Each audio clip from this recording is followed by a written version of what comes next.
हाँ तो दोस्तों, इस वीडियो के अंदर हम समीरा एग्रो एंड इंफ्रा के आईपीओ के बारे में बात करेंगे और जानेंगे कि इस आईपीओ के अंदर आपको कितना लिस्टिंग गेन मिल सकता है और आपको इस आईपीओ के अंदर अप्लाई करना चाहिए या नहीं। चलिए शुरू करते हैं। तो देखिए, सबसे पहले अगर हम ये कंपनी के बारे में अगर हम बात करेंगे तो देखिए 2002 में ये कंपनी स्टार्ट हुई है, यानी कि लगभग 20 से 21 साल ये कंपनी को स्टार्ट हुए हो चुके हैं। तो देखिए जो कंपनी है, कंपनी का अगर हम पहले अगर हम नाम की अगर हम बात करेंगे तो समीरा होम्स प्राइवेट लिमिटेड के नाम से ये कंपनी जानी जाती थी, क्योंकि ये कंपनी का नाम चेंज किया हुआ है। क्योंकि देखिए पहले ये कंपनी पूरी हमें इंफ्रा कंपनी नजर आती थी, यानी कि जो प्रोजेक्ट्स वगैरह होते, जो कंस्ट्रक्शन से रिलेटेड यहाँ पे जो काम होते थे, रेसिडेंशियल प्रोजेक्ट हो गया, कमर्शियल प्रोजेक्ट हो गया, तो यहाँ पे उनको कंस्ट्रक्ट करने का ये कंपनी हमें काम करती हुई नजर आती थी। लेकिन अगर हम अभी देखेंगे तो लगभग यानी कि 2 साल पहले यहाँ पे 2021 में अगर हम देखेंगे तो यहाँ पे कंपनी एग्रीकल्चरल कमोडिटीज जो होती है, जैसे अगर हम देखेंगे पल्सीज हो गया, ग्रेन्स हो गया, या फिर उड़द की दाल, मूंग की दाल, ये जब जो दालें होती है तो इनके रिगार्डिंग अगर हम देखेंगे, इनको प्रोसेस करके फिर इनको ही ट्रेडिंग में हमें ये कंपनी यहाँ पे लगती हुई नजर आई है। यानी कि अगर हम देखेंगे तो यहाँ पे जो एग्रीकल्चरल प्रोडक्ट्स होते हैं उसे भी ये कंपनी हमें यहाँ पे सेल करती हुई नजर आती है। और इसीलिए यहाँ पर अगर हम कंपनी के नाम की अगर हम बात करेंगे तो समीरा एग्रो एंड इंफ्रा यहाँ पे नाम हमें कंपनी का भी नजर आता है। तो मुझे लगता है कि 2021 में यहाँ पे कंपनी को कंस्ट्रक्शन से रिलेटेड यहाँ पे प्रोजेक्ट नहीं मिल रहे होंगे, क्योंकि अगर आप देखोगे 2021 में लगभग मेरे ख्याल से कोविड वगैरह था, तो उसकी वजह से हो सकता है कि यहाँ पे कंपनी को नए ऑर्डर्स वगैरह नहीं मिल रहे होंगे। तो उसको उनको लगा होगा कि ये जो दालें वगैरह है इनकी डिमांड हमेशा रहती है, भले कोविड आए या कुछ भी आए, ये बिजनेस चलेगा। तो उस पॉइंट ऑफ व्यू से यहाँ पे कंपनी ने हो सकता है कि यहाँ पे ये इस बिजनेस के अंदर कंपनी ने यहाँ पे वेंचर किया है। उसके अलावा अगर हम देखेंगे तो यहाँ पे कंपनी का जो मैन्युफैक्चरिंग यूनिट की अगर हम बात करेंगे तो वो कंपनी ने यहाँ पे लीज पे ले रखा है। और अगर हम ये प्रोसेसिंग यूनिट की अगर हम बात करेंगे तो हैदराबाद के पास में यहाँ पे कंपनी का प्रोसेसिंग यूनिट यहाँ पे नजर आता है। अब अगर हम यहाँ पे ऑब्जेक्टिव की अगर हम बात करेंगे, यानी कि जो कंपनी को आईपीओ से पैसा मिलने वाला है तो उसे कंपनी कैसे यूटिलाइज करने वाली है, तो देखिए यहाँ पे जो कंपनी का ऑनगोइंग प्रोजेक्ट यहाँ पे कंपनी का चल रहा है, तो उसके रिगार्डिंग जो कंस्ट्रक्शन के लिए जो पैसे की रिक्वायरमेंट है तो उसके लिए यहाँ पे कंपनी उसको यूटिलाइज करेगी। और उसके अलावा एक नया मल्टीप्लेक्स यहाँ पे कंपनी बनाने वाली है, तो उसके रिगार्डिंग यहाँ पे ये फंड यूज किया जाने वाला है। और एग्रो बिजनेस की अगर हम बात करेंगे तो यहाँ पे उसके रिगार्डिंग जो वर्किंग कैपिटल की रिक्वायरमेंट है तो उसके रिगार्डिंग यहाँ पे ये कंपनी फंड को यूटिलाइज करती हुई नजर आएगी। तो देखिए मुझे यहाँ पे ये कंपनी का थोड़ा नेगेटिव ये लगा, क्योंकि अगर आप कंस्ट्रक्शन का बिजनेस करो एकदम, अगर हम एग्रो बिजनेस की अगर हम बात करेंगे तो ये एकदम अलग बिजनेस मुझे यहाँ पे नजर आता है। तो कहीं नहीं कि देखा जाए तो यहाँ पे एग्रो बिजनेस की अगर हम बात करेंगे तो यहाँ पे एसेट टर्नओवर रेशियो आपका काफी ज्यादा हो सकता है। तो कीजिए ये जो पल्सीज वगैरह की अगर हम बात करेंगे तो यहाँ पे आरओई काफी ज्यादा हाई हो सकता है। आप ये नहीं बोल सकते कि एक लो मार्जिन प्रोडक्ट है, लेकिन यहाँ पे डेफिनेटली जो वर्किंग कैपिटल की अगर हम बात करेंगे तो काफी लो वर्किंग कैपिटल डेज हमें यहाँ पे ये बिजनेस के अंदर नजर आते हैं। तो पॉइंट ऑफ व्यू से देखा जाए तो यहाँ पे बिजनेस अच्छा है, लेकिन यहाँ पे दोनों अगर हम बिजनेस की अगर हम बात करेंगे एकदम अलग अलग बिजनेस नजर आते हैं। तो यहाँ पे कैसे माइंडसेट में आप ये कैसे पता करोगे कि कैसे कौन सा बिजनेस कितना ग्रो होने वाला है। तो ये देखा जाए तो कहीं ना कहीं यहाँ पे मार्केट थोड़ा ये लॉन्ग टर्म माइंड से मार्केट थोड़ा ये बिजनेस को लेके कंफ्यूज रहेगा। अब अगर हम आईपीओ कंपनी के प्रमोटर्स के बारे में अगर हम बात करेंगे तो देखिए सत्यमूर्ति और उसके अलावा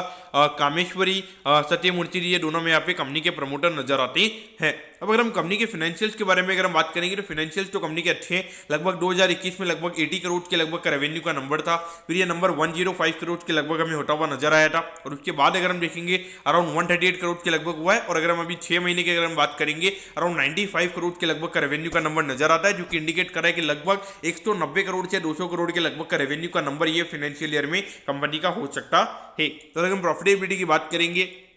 तो लगभग 1 करोड़ 2 करोड़ के बाद में यहाँ पे रिसेंटली यहाँ पे कंपनी ने 10 करोड़ के लगभग का प्रॉफिट यहाँ पे कंपनी ने किया है। और अगर हम अभी देखेंगे लगभग 60 करोड़ के लगभग का नंबर हमें यहाँ पे नजर आता है, जो कि इंडिकेशन दे रहा है कि लगभग 14 से 15 करोड़ के लगभग का प्रॉफिट का नंबर यहाँ पे कंपनी का हो सकता है। और अगर हम नेट प्रॉफिट मार्जिन की भी अगर हम बात करेंगे तो लगभग 8-9% के लगभग का मार्जिन का नंबर हमें कंपनी का नजर आता है, जो कि मेरे ख्याल से देखा जाए इतना बुरा मार्जिन नहीं, क्योंकि अगर हम एग्रो बेस्ड प्रोडक्ट की अगर हम बात करेंगे तो वहाँ पे 2-3% के लगभग का मार्जिन ही वहाँ पे कंपनी का रहता है। और मुझे लगता है कि यहाँ पे कंस्ट्रक्शन का जो बिजनेस यहाँ पे कंपनी का रहेगा वहाँ पे लगभग 12-13% के लगभग का मार्जिन कंपनी का रहेगा। तो दोनों का मिला के मुझे लगता है कि ऑन एन एवरेज यहाँ पे 7% के लगभग का मार्जिन कंपनी का यहाँ पे बनता हुआ हमें नजर आ रहा है। अब अगर हम आईपीओ की डिटेल्स के बारे में अगर हम बात करेंगे तो देखिए 21 तारीख को आईपीओ में स्टार्ट होता हुआ नजर आएगा और 27 तारीख को आईपीओ में क्लोज होता हुआ नजर आएगा। यानी कि अगर आप देखोगे मुझे लगता है बाई चांस ये हो सकता है कि यहाँ पे न्यू ईयर में हमें लिस्ट होता हुआ नजर आएगा, क्योंकि 25 को अगर आप देखोगे मंडे तो 26-27 हो गया। फिर उसके अलावा मोस्टली अगर आप देखोगे तो 28 को आपको पैसा आ जाएगा, तो 29 तारीख यानी कि हो सकता है कि मोस्टली यहाँ पे न्यू ईयर के अंदर यानी कि जो फर्स्ट ऑफ जनवरी है वहाँ पे ये कंपनी हमें लिस्ट होती हुई नजर आए। अगर हम यहाँ पे प्राइस बैंड के बारे में अगर हम बात करेंगे तो 180 के प्राइस पे यहाँ पे कंपनी हमें शेयर देती हुई नजर आ रही है। 800 शेयर्स का यहाँ पे लॉट नजर आता है, यानी कि एक लॉट को अप्लाई करने के लिए यहाँ पे 1,44,000 रुपीज आपको यहाँ पे लगने वाले हैं। अगर हम इश्यू साइज की अगर हम बात करेंगे अराउंड 62 करोड़ के लगभग का आईपीओ का इश्यू साइज हमें यहाँ पे नजर आता है। 50% के लगभग का रिटेल कोटा, यानी कि लगभग अराउंड 31 करोड़ के लगभग का रिटेल कोटा हमें यहाँ पे नजर आता है। तो यानी कि अगर आप देखोगे 1,44,000 के लगभग का अमाउंट है, यानी कि लगभग मेरे ख्याल से 2100 लॉट हमें यहाँ पे रिटेल कोटा के अंदर हमें यहाँ पे नजर आते हैं। तो अगर हम उसके हिसाब से अगर हम देखेंगे तो यहाँ पे मुझे लगता है कि लगभग 1 से 1.5 लाख लोग अगर यहाँ पे आईपीओ में अप्लाई करते हैं तो उसके हिसाब से लगभग 50-60 टाइम्स ये आईपीओ में रिटेल कोटा के अंदर सब्सक्राइब होता हुआ नजर आ सकता है। और ये जो कंपनी है, कंपनी हमें एनएससी के एसएमई प्लेटफॉर्म पे ये कंपनी हमें लिस्ट होती हुई नजर आएगी। अब अगर हम यहाँ पे टाइम टेबल के बारे में अगर हम बात करेंगे तो देखिए यहाँ पे 28 तारीख को आपको पता चल जाएगा कि आपको अलॉटमेंट मिला है, यानी कि अलॉटमेंट नहीं मिलता है तो 29 को रिफंड मिल जाएगा। 29 को आपके डिमेट अकाउंट में शेयर आ जाएंगे अगर आपको अलॉटमेंट मिलता है, और 1 जनवरी को ये कंपनी में लिस्ट हुई नजर आएगी। और होपफुली मुझे लगता है कि यहाँ पे एसएमई कैटेगरी के अंदर यहाँ पे ये पहली कंपनी होगी जो 1 जनवरी को हमें यहाँ पे लिस्ट हुई नजर आएगी, यानी कि अगले साल यहाँ पे ये पहली कंपनी हमें लिस्ट हुई नजर आएगी। यहाँ पे आज ये सुप्रीम पावर, आई थिंक मेरे जो टीम मेंबर है उससे थोड़ी सी गलती हो गई होगी, तो उसके लिए मैं यहाँ पे मैं खुद आपको यहाँ पे सॉरी बोलता हूँ। अब अगर हम यहाँ पे एट दी एंड अगर हम यहाँ पे वैल्यूएशन के पैरामीटर्स की अगर हम बात करेंगे तो देखिए लगभग 215 करोड़ के मार्केट कैप पे ये कंपनी का आईपीओ में आता हुआ नजर आ रहा है। तो इस हिसाब से अगर हम देखेंगे तो लगभग अगर हम 15 करोड़ के लगभग की अर्निंग्स अगर हम अगले साल की फॉरवर्ड के हिसाब से अगर हम मान के चलते तो उसके हिसाब से लगभग 15-16 के पी रेशियो पे ये कंपनी का आईपीओ में आता हुआ नजर आ रहा है। तो वैल्यूएशन वाइज देखा जाए तो यहाँ पे एक नॉर्मल काइंड ऑफ वैल्यूएशन पे कंपनी का आईपीओ आ रहा है, लेकिन अगर हम इंफ्रास्ट्रक्चर हो गया या फिर उसके अलावा अगर हम यहाँ पे कंपनी के एग्रो सेक्टर की अगर हम बात करेंगे तो ये दोनों ही सेक्टर की अगर हम बात करेंगे तो मार्केट इसको बियॉन्ड 20 का पी रेशियो मेरे ख्याल से यहाँ पे नहीं देगा। लेकिन अगर ग्रोथ रेट की अगर हम बात करेंगे कंपनी का ग्रोथ रेट अच्छा है तो उस पॉइंट ऑफ व्यू से मुझे लगता है कि डाउनसाइड रिस्क यहाँ पे कम है। लेकिन एक नेगेटिव पॉइंट अगर हम देखेंगे तो यहाँ पे लगभग 62 करोड़ के लगभग का जो आईपीओ, इसमें अगर हम देखेंगे अराउंड 50% के लगभग का रिटेल कोटा और 50% का एचएनआई कोटा है। यहाँ पे कोई अगर हम देखेंगे यहाँ पे कोई क्यूआईबी कोटा हमें नजर नहीं आता है, कोई एंकर बुक हमें यहाँ पे नजर नहीं आती है, यानी कि पूरा 60 करोड़ के जो शेयर है मार्केट में वो यहाँ पे फ्री फ्लोट के फॉर्म में हमें यहाँ पे नजर आएंगे। तो यहाँ पे कभी भी जब इतना बड़ा आईपीओ आता है तो उसको थोड़ा डाइजेस्ट करने में मार्केट को काफी ज्यादा टाइम लग जाता है, क्योंकि वहाँ पे कहीं ना कहीं अगर हम भले ही जो एचएनआई में जो अप्लाई करते हैं वो एक बार के लिए ज्यादा बेचने को नहीं आएंगे, लेकिन जो रिटेल के जो शेयर्स होते हैं वो डेफिनेटली लगभग बिकने को आते हैं। तो उस पॉइंट ऑफ व्यू से अगर आप देखोगे हो सकता है कि यहाँ पे लिस्टिंग में थोड़े यहाँ पे नेगेटिविटी हो सकती है,